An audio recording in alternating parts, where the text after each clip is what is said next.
when you're broke down at a rest area for over 24 hours and you still got to cook and your truck has no power, you use the rest area as power. I'm gonna make some pork chops and rice. And I got some vegetables in the truck. It's hot as hell and I still gotta eat. So I don't know why I didn't think about doing this last night. I was probably just too tired, and now I'm gonna do it now. There's the Tupperware to put the rice in. We'll fill up the cup with rice. That's 1 bottle is enough water. And my pressure cooker lid is in the bag, and that's it. We're just gonna hang out and make some dinner, and then go back to the truck and sweat it out. So basically, what happened was I was climbing the Cumberland Mountains, and my truck started getting hot up by the Veterans Memorial rest area. So I pulled over, I let it cool down. It didn't get into the red or anything. That started back up, drove fine, and I made it to here. And I was pulling into this rest area anyways because I wanted to adjust my tandems and try to make it not feel as tail heavy. And my check engine light came on as I was pulling in, and I shut the truck off when I went inside to use the restroom, and I came back out and it wouldn't fire at all. After looking into it, I thought the fuel filters might have been clogged because it would fire off on ether. So I had them come out, they changed the fuel filters. That's where you see that receipt.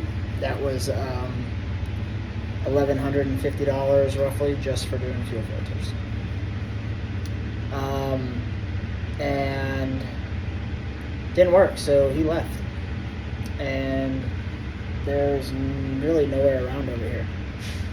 So tried a few more things. I opened up the lines to the fuel pump. Wasn't getting fuel spray like coming back out of it when I was cranking either line. So I don't know what's going on. Not really too sure. A buddy of mine had me check the check valve in the back of the head for the injectors. The check valve is on the return.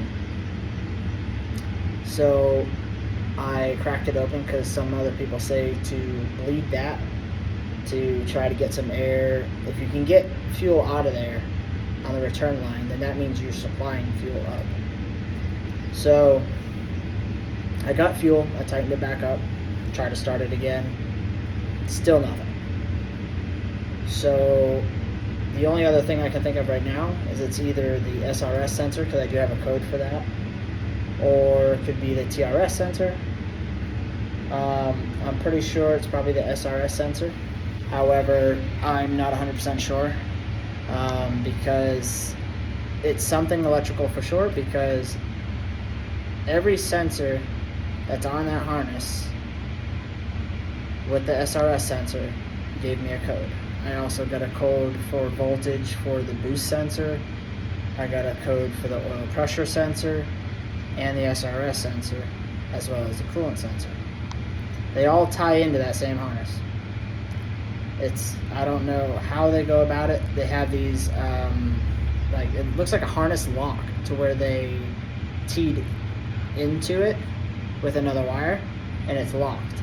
So I'd have to bust it open and see what's going on. But I've been having a lot of issues electrically with this truck for a while now, and I've been trying to band-aid them and continue on making money. And I think it's at the point now where this truck is going to the shop and they're going to replace all the harnesses under the hood, which is really the last big thing that I need to do on this truck. So we'll see. Until then, we are going to sit here and keep making food and hang out and try not to stress out about it as much. It sucks because I don't know how long the truck will be down, but it's trucking. So just be positive. Things could always be worse. They definitely could. So look out for each other. Stay safe. And thanks, John. So I never would have thought to check that check valve. So good looking out. All right, you guys have a good night. I'm gonna try to relax. Take it easy. Later.